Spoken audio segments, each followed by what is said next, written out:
Hi again, everybody. My name is Greg Anderson, and this is the Good Timekeeping Show with Greg Anderson.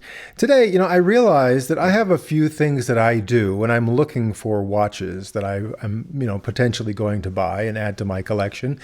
Some things that I've been doing for a long time that I maybe haven't shared with some of you. How do I find these watches? What are the methods I use to seek them out?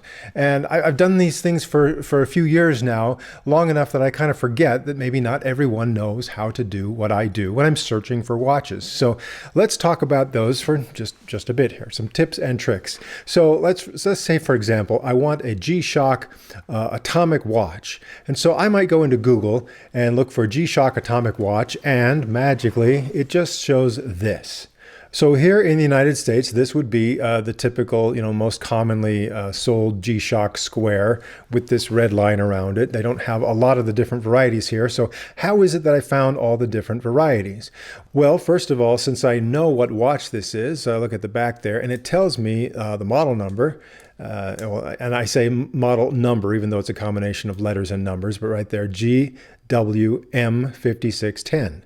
That's the model of watch this is. And right there in the box, it says 3159.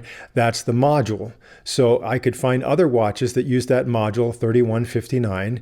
They would have all the same functions and features, but maybe, different colors or, slight variations. This one, I've already modified this myself by adding an inexpensive Chinese version of the Casio bracelet on this watch. So, so if I just look up, I want other GWM 5610 watches, I might start finding some of the varieties. And when you see that designation there, sometimes, even though that's all it says on the back of the watch, when you look at some of the ones that are for sale, after that 5610, there might be some other letters and numbers, like 1AER, for example. And some of those letters and numbers refer to the places where the watch is intended to be sold. So if it says 1AER, that's probably the European version. If it has a J or a JF after that model number there, that might refer to something for the Japanese or Asian market.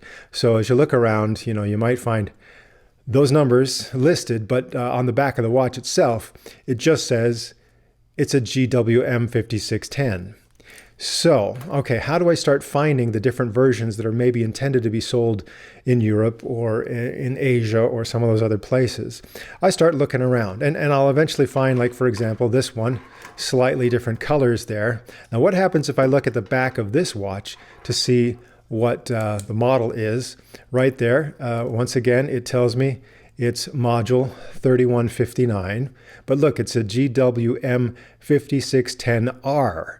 So the R refers to, the colors here, orange. And you might find other G-Shock watches that have an R in the model number there, and that would also indicate probably there's orange on those watches. Now, take, for example, this one, which has a negative display. But again, looks like it's basically the same watch. And right there, as I look on the back of it, again, same module and same model number up until you get to 5610 BC. So if you start looking around for the GWM 5610 BC, you'll see this version here. And actually, this also came with this bracelet that I swapped over and put it on this watch. And I'm just kind of playing around with bracelets lately. But that is one way, if you want to get that bracelet, this bracelet here, on this watch, then you would look up and try to purchase the GWM 5610 BC, and you would get this watch with this bracelet already on it. So let's just, for the fun of it, go to eBay, and I will type in GWM 5610, and we'll just do a search for that and see what comes up on eBay when I search for that. All right, as I expected, first on the list is this standard one that's generally available pretty easily in the US market. And you get down here farther and you start to see some that are coming from Japan. And you start to see some of the different varieties here with color combinations. And see, look at this one. It's the blue GWM 5610 BA-1JF. So that one is made for the Japanese market. But here, look how easy it is for me to get one through eBay. I can have it shipped from Japan right to me if I want to pay a little bit extra for that, but there it is. And here's that orange one also. The model number GWM5610R-1JF. So that one would also come from Japan. I pay a little bit of a premium for that. This is a way that I find some of these very interesting color combinations and different things that you can get when it comes to the GWM5610, right? Look at how many varieties there are there. And again, you're not going to find these at your average US retailer, but you can start to find them from some of these international things. Here's one that's pre-owned. Look at that one. That's an interesting look there. And yeah. Now, another way that I might explore and try and find these different varieties would be to go to PacParts.com.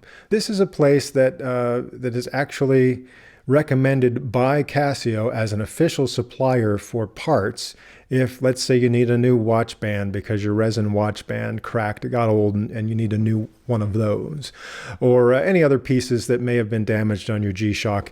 If you want to get new ones, this is PacParts, and they offer obviously parts for a lot of different brands for various components that you may need to replace or repair. So right here they've got a search box, and if I just type in here, now I go GW-M5610. Okay. Now if I do that search, look, it just brings me up a list of a lot of those same watches that I saw on eBay, plus more. In fact, it tells me down here there are going to be 27 of those based on that initial search that I did. And over here on the right side, it tells me the year that each of these watches was released. So this is a great way to get information about a specific watch and a specific variation of that watch. And also, this will give me the exact number, model number for a watch. So this one here, GWM5610-1B, that gives me the negative display and a regular resin band instead of the bracelet. So now, if I wanted to, I'll just tap on this. It's going to show me all the different parts there that are available for this watch if you need to fix something. Up here, I like this because it gives me the definitive model number, and right here you can also see the module. If I tap on the picture there, it'll give me just a full screen of a picture of the watch, so I can confirm that's what I want. But now, if I wanted to do this, I could take this model number right there, the full number, letters and numbers. I could copy that, and I could then do a search on Google for just that, if I'm really specifically looking for that watch. Or even better, if I go here to eBay and I put in the search bar eBay, I put in that specific model number and search eBay, I might kind of get through the clutter. I can go specifically after that watch. Now, of course, since it's similar to some of these other watches, you're going to get a little bit more clutter there, maybe not get just that same watch that I was looking for, but you kind of get the idea. If you really want to zero in and look for a specific watch, there you go. That's one way that you can look for those. Now let's head on back over to PacParts for just a moment so I can show you the greater variety of these particular watches. I've shown you a few that I have. Obviously, there's a lot more that I don't even have. So if I hit over here to the next page, you can see lots of different colors you can play with here, and keep on looking. Okay, yeah, that's some fun stuff. And like I said, I have a few of those, but not every one of them. Now let's take a look at, say, this one here. If I click on that, and now I know the exact model number, I can take this over to, say, eBay, and I can look that one up. So let's just go here and type in the exact model number for that exact variation. And if I search for it, let's see what eBay can do for me here. See here I see some parts and some similar watches, and there's the one exactly like what I saw at PacParts. It would come from Japan, and even when it's pre-owned, it's a little bit pricey. So some of these are, kind of rarish collectibles. You can see it wasn't a perfect search because I am getting some other variations and not all just exactly the one I want, but you can see there are some, that's obviously not a watch there. But anyway, you can see that these are out there. And let's see, if I were really interested in that zebra version, okay, I can look there and I can see, well, look at that. You can get one of those zebra style watches. There's one brand new from Romania, but it's $300. Okay, limited edition. You're going to pay. There's one from Japan, also around $300 for that. But that's one way that you can find specific, unusual, and rare variations of a watch, finding, the different references at, say, PacParts, and then going off to eBay and other places online to see if you can actually find them and buy them. Now let's just hop on back over to PacParts, and I'll do a search here for one of my favorites, the AWG M100. So as I type that in there, it's going to bring up a whole list of these watches. Some of them very familiar. I've got this one here, and it tells me the complete model number there, and it tells me this was first available in the year 2012. And then obviously some that I have, some that I don't have, but down here in the bottom it tells me there are 40 in all in their records, so lots of different variations on this watch out there. Now let me go to the next page and just see what they have there. Okay, obviously I have some of these, and a lot of them I do not have. Let's just keep going down the list and just see. So if there's one of these that really catches your eye, you can obviously go looking for that specific one using the complete model number. I'm going to go back one page and show you. Let's zero in on this one here, okay? So that's really unusual and really interesting. Let's see what it would take to find this on eBay right now. Sometimes it might be a better idea to not use the complete model number with the last little dash 2A or dash whatever is there. Maybe just copy this much of it. Then I'll head on over to eBay and I'll put that in my search box just as is and see what it shows me when I do that search. Ah, good. It has shown me some very specific, that's it, okay? And then it starts, you go farther down and it starts to give you some that aren't maybe the exact thing you were looking for, but they're close, so eBay is doing its best to show you everything that you might be interested in, but maybe you're not looking for that one. You want this very unusual one with the SCC in, in the model number there. So if I were to click on just say this one here, and let's see what it tells me. Okay, this one is available. Somebody has this and they're sending it from outside the US. In fact, it's coming from Japan. And that's how much it's going to cost you today if you buy that today from that seller.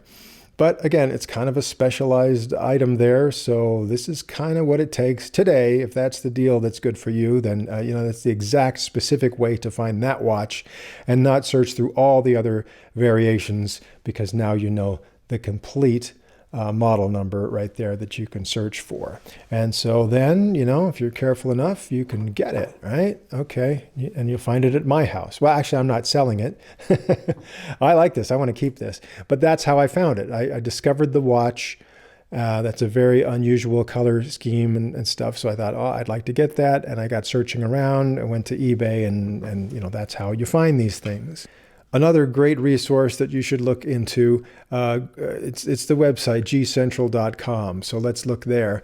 And they keep it updated, every day it seems like, or at least a few times a week. They have all kinds of G-Shock news you can look at here, and it'll tell you about some of the watches that are upcoming and new releases and all that sort of thing. And so that's a great way to keep up to date on all things G-Shock.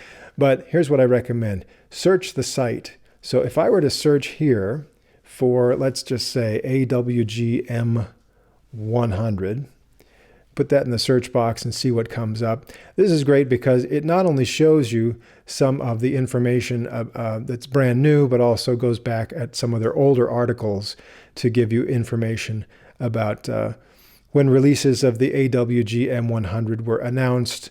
For, here's going back to the fire package from a few years ago, and just little updates and things and sales and whatever. That's a great way to find information. And if you cross-reference some of the information you find here, that's another great way to find some of the more obscure models that you might have been looking for. For example, if I just type in GWM 5610, then this shows me, like, here's an article with comparing the 5610 with the 6900. So compare and contrast. Also articles that just kind of mention just anything that may have somehow touched on that particular watch. You know, you can, and always go to the main page and just see a little bit about what's new. And so that's kind of fun. Look at that. A variation on a very familiar watch, but with a very unusual look to it. And so, yeah, take a look at gcentral.com. Nice folks there, and just get lost in their website, right? And find what you're looking for right there on G Central. So again, just a little bit of fun there. If you were wondering, how is it I get my ideas for the kinds of watches I want to choose from my collection, that's some of the resources I turn to first. And you might want to give that a try, get lost in a website. There are certainly worse things you can do online. So if you look around PacParts and G Central, those are some good ways to spend some time online and enjoy your watch hobby. All right, that's all for now. I'm going to have more videos, more episodes coming up soon. So I hope you will join me again here on the Good Timekeeping Show.